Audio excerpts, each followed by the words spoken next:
स्नेही व सामान्य मित्रों, आप सबों का इंडियन सीसी चैनल में हार्दिक स्वागत है। आज सुंदरकांड के ऊपर विशेष रूप से प्रकाश डालेंगे। सुंदरकांड के चमत्कारिक प्रभाव देने वाले काव्य मंत्र इस प्रकार हैं। सुंदरकांड को समझकर उसका पाठ करें तो हमें और भी आनंद आएगा। सुंदरकांड में 1 से 26 तक जो दोहे हैं उनमें शिव जी का अवगाहन है, शिव जी का गायन है। वो शिव कांची है क्योंकि शिव आधार है अर्थात कल्याण। जहां तक आधार का सवाल है तो पहले हमें अपने शरीर को स्वस्थ बनाना चाहिए। शरीर स्वस्थ होगा तभी हमारे सभी काम हो पाएंगे। किसी भी काम को करने के लिए अगर शरीर स्वस्थ है तभी हम कुछ कर पाएंगे या कुछ कर सकते हैं। सुंदरकांड की 1 से लेकर 26 चौपाइयां में तुलसी बाबा ने कुछ ऐसे गुप्त मंत्र हमारे लिए रखे हैं जो प्रकट में तो हनुमान जी का ही चरित्र है, लेकिन अप्रकट में जो चरित्र है वो हमारे शरीर में चलता है। हमारे शरीर में 72,000 नाड़ियां हैं, उनमें से 3 सबसे महत्वपूर्ण हैं। जैसे ही हम सुंदरकांड प्रारंभ करते हैं ओम श्री परमात्मा नमः, तभी से हमारी नाड़ियां का शुद्धिकरण प्रारंभ हो जाता है। सुंदरकांड में 1 से लेकर 26 दोहे तक में ऐसी ताकत है, ऐसी शक्ति है जिसका बखान करना ही इस पृथ्वी के मनुष्यों के बस की बात नहीं है। इन दोहों में किसी भी राजयोग को निपटाने की क्षमता है। यदि श्रद्धा से पाठ किया जाए तो इसमें ऐसी संजीवनी है कि बड़े से बड़ा रोग निर्मूल हो सकता है।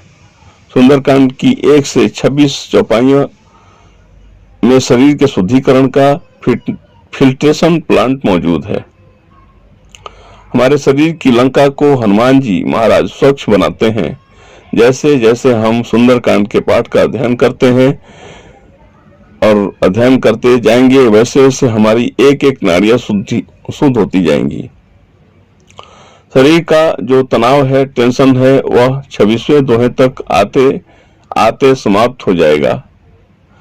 आप कभी इसका अपने घर प्रयोग करके देखिए। हालांकि घर पर कुछ असर कम होगा, लेकिन सामूहिक सुंदरकांड में इसका लाभ कई गुना बढ़ जाता है, क्योंकि आज के युग में कोई शक्ति समूह में ज्यादा काम करती है। अगर वह सकारात्मक है तभी, और यदि नकारात्मक है तभी ज्यादा काम करेगी। बड़ी संख्या में सकारात्मक शक्तियां एकत्र होकर जब सुंदरकांड का पाठ करती हैं तो भला किस रोग का मजाल है कि वह हमारे शरीर में टिक जाए। आप घर पर इसका प्रयोग कर इसकी सत्यता की पुष्टि कर सकते हैं। किसी का यदि ब्लड प्रेशर बढ़ा हुआ है तो उसे संकल्प लेकर हनुमान जी के आगे बैठना चाहिए। संपुट अवश्य लगाएं। मंगल भवन अमंगल हारी, द्रवहु सुदशरथ अजीर बिहारी। यह संपुट बड़ा ही प्रभावकारी है। इसे बेहद प्रभावकारी परिणाम देने वाला संपुट माना गया है। आप मानसिक संकल्प लेकर सुंदरकांड का पाठ आरंभ करें और देखें 26वें दोहे तक आते आते आपका ब्लड प्रेशर नॉर्मल हो जाएगा। आप स्वयं रक्तचाप नाप कर देख सकते हैं, वह निश्चित सामान्य होगा, नॉर्मल होगा। 100 में से 99 लोगों का निश्चित रूप से ठीक होगा। केवल उस व्यक्ति का जरूर गड़बड़ मिलेगा जिसके मन में परिणाम को लेकर शंका होगी, जो सोच रहा होगा कि नहीं होगा। उस व्यक्ति के परिणाम गड़बड़ हो सकता है। आप पूर्ण श्रद्धा के साथ सुंदरकांड का पाठ करें, परिणाम 100% अनुकूल आएगा ही। सुंदरकांड की 1 से लेकर 26 दोहे तक की यह फलश्रुति है कि आपका शरीर बलिष्ठ बने। शरीर माध्यम खलु धर्म साधनम। जब तक हमारा शरीर स्वस्थ है तभी तक हम धर्म कर्म कर सकते हैं। शरीर स्वस्थ है तो हम भगवान का नाम ले सकते हैं। यदि शरीर में बुखार है, ताप है, तो हमें प्रभु की माला करना अच्छा लगेगा ही नहीं। इसलिए शरीर तो हमारा रथ है, इसका पहले ध्यान रखना है, स्वस्थ रखना है। सुंदरकांड तुलसीदास जी की हनुमान जी के लिए एक वैज्ञानिक अभियान है, और जैसे ही 26वां दोहा आएगा वैसे ही मंगल भावना मंगलहारी, उमा सहित जेहि जपत पुरारी। कैलाश में बैठे भगवान शिव और मां पार्वती के साथ यह वार्तालाप है। सुंदरकांड में 26वें दोहे के बाद जो गंगा बहती है वह है शिव कांची है। इसमें हमारे शरीर का ऊपर का भाग है, उसे स्वस्थ रखने की संजीवनी है। जैसे जैसे हम पाठ करते जाएंगे 26वें दोहे के बाद हमारा मन शांत होता जाएगा। प्रत्येक व्यक्ति की कोई ना कोई इच्छा जरूर होती है, बिना इच्छा के कोई व्यक्ति नहीं हो सकता। सुंदरकांड हमारी व्यर्थ की इच्छाओं को निर्मूल करता है, साथ ही हमारे सद इच्छाओं को जागृत करता है। विभीषण जी ने राम जी से कहा ही है, और कछु प्रथम वासन रही, और कछु प्रथम वासना रही, प्रभु पद प्रीति सरित सोबही। यहाँ विभीषण जी ने कन्फेक्शन किया है, स्वीकार किया है,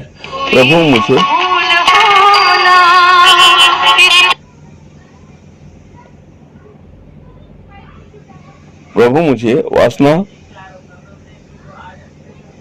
थी कि मुझे लंका का राज मिलेगा, लेकिन जब से श्री राम जी के दर्शन हुए हैं तभी से वासना उपासना में परिवर्तित हो गई है। सुंदरकांड वासना को उपासना में परिवर्तन करने का सबसे बड़ा संस्कार केंद्र है। हमारे शरीर का 3rd फ्लोर मस्तिष्क और मन हमेशा गर्म रहता है।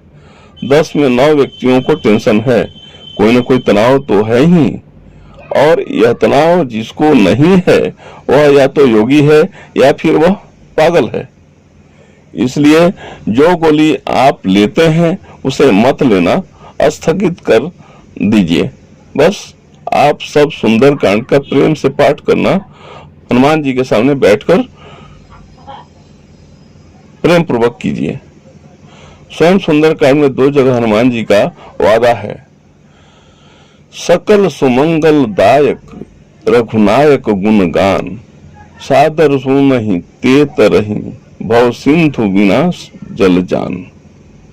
इसी प्रकार एक और वचन है, भव भेषज रघुनाथ जसु, सुनहि जे नर और नारी, तिन्ह कर सकल मनोरथ, सिद्ध करहि त्रिषि रारी। सुंदरकांड हमें यूं ही अच्छा नहीं लगता है, यह हमें इसलिए अच्छा लगता है क्योंकि यह हमारे अंदर का जो तत्व है उसको दस्तक देता है कि जागो। हमारे अंदर जो दिव्यता है सुंदरकांड उसको जगाने का काम करता है। इसीलिए तो विभीषण जी ने कहा है, अरु कछु प्रथम वासना रही, प्रभु पद प्रीति सरीस सोबही। राम जी कहते हैं, निर्मल मन जन सो मोहि पावा, मोहि कपट छल छिद्र न भावा। जिसका मन निर्मल है वही मुझे पाएगा। कबीरदास जी बेहद सरल ढंग से परिभाषित किए हैं। कबीर मन निर्मल भया शरीर, फिर पाछे पाछे हरि चले कहत कबीर कबीर। दोनों निर्मल हो गए, उस आशा बची ही नहीं। सुंदरकांड हमें निरपेक्ष बनाता है। सुंदरकांड भौतिक सुख शांति ही नहीं देता, बल्कि हमें मिलना है वह तो हम लिखवा कर ही आए हैं। गाड़ी बंगला सुख वैभव हमारा प्रारंभ तय करता है, जो हम लिखवा कर नहीं आए हैं वह हमें सुंदरकांड देता है। बिनु सत्संग विवेक न होई, राम कृपा बिनु सुलभ न सोई। सुंदरकांड में हमें सब कुछ देने की क्षमता है, लेकिन प्रभु से मांगकर उनको छोटा मत कीजिए। तुम्हीं नीक लागे रघुराई, सो मोहि देहु दास सुखदाई। हे प्रभु, आपको जो ठीक लगता है वह हमें दीजिए, उदाहरण के लिए यदि कोई बालक अपने पिता से 10 या 20 रुपये मांगता है और पिता उसे रुपये देकर अपना कर्तव्य पूरा मान लेगा, यानी पिता सस्ते में छूट गया। लेकिन वही बालक अपने पिता से कहता है कि जो आपको ठीक लगे वह मुझे दीजिए। ऐसा सुनते ही पिता की टेंशन बढ़ जाएगी, तनाव छा जाएगा, क्योंकि पिता पुत्र को सर्वश्रेष्ठ देना चाहता है। इसलिए परम पिता परमेश्वर को मांग कर छोटा मत कीजिए। उनसे कहिए जो बात प्रभु को ठीक लगे वही मुझे दीजिए। फिर भगवान जब देना शुरू करेंगे तो हमारी ले लेने की क्षमता नहीं होगी। उसी क्षमता को बढ़ाने का काम यह सुंदरकांड करता है। सुंदरकांड के द्वितीय चरण में एक महामंत्र है, दीन दयाल विरज संभारी हरहु नाथ मम संकट भारी। यह चौपाई रामचरितमानस का तारक मंत्र है। इसे अपने हृदय में लिख कर रख लीजिए। रामचरितमानस का यह मंत्र हमें उस संकट से मुक्ति दिलाता है जिसके बारे में हमें नहीं पता है। इसी प्रकार रामचरितमानस का एक और महामृत्युंजय मंत्र है, नाम पाहरु दिवस निशी ध्यान तुम्हार कपाट लोचन निज पद जंत्रित जाहि प्राण के बाट। यदि आपको मृत्यु का भय लग रहा है तो इस दोहे का रटन कीजिए। यदि आपको लगता है कि आप फंस गए हैं और निकलना असंभव जान पड़ रहा है और ऐसे में घबराने की बिल्कुल भी जरूरत नहीं है। आप हनुमान जी का ध्यान करके इस दोहे का रटन शुरू कर दीजिए। हनुमान जी महाराज की कृपा से 15 मिनट में संकट टल जाएगा। इस पंक्ति का, इस दोहे का कुछ विद्वान इस तरह भी अर्थ निकालते हैं कि जो आपके भाग में लिखा है उसको तो आपको भोगना ही है, लेकिन उसे सहन करने की शक्ति राम जी के अनुग्रह से हनुमान जी प्रदान करते हैं और जीवन से हर परेशानियों को मुक्त कर देते हैं, बिल्कुल छुटकारा दिला देते हैं। हनुमान जी की असीम अनुकंपा को बखान करना किसी के भी बस की बात नहीं है। हम केवल उसका अनुभव साझा कर सकते हैं। सुंदरकांड दिन प्रतिदिन अपने अर्थ को व्यापक बनाता जाता है। आज आपके लिए एक अर्थ है तो कल दूसरा होगा। ये महिमा है प्रभु की। तो सुंदरकांड का अध्ययन करते रहिए और प्रतिदिन प्रभु के प्रसाद को ग्रहण करते रहने की क्षमता बढ़ाते रहिए। जय सिया राम, जय सिया राम, जय सिया राम, जय जय वीर हनुमान, जय बजरंगबली की, जय संकट मोचन कृपा निधान, जय बजरंगबली की, जय हनुमान जी की।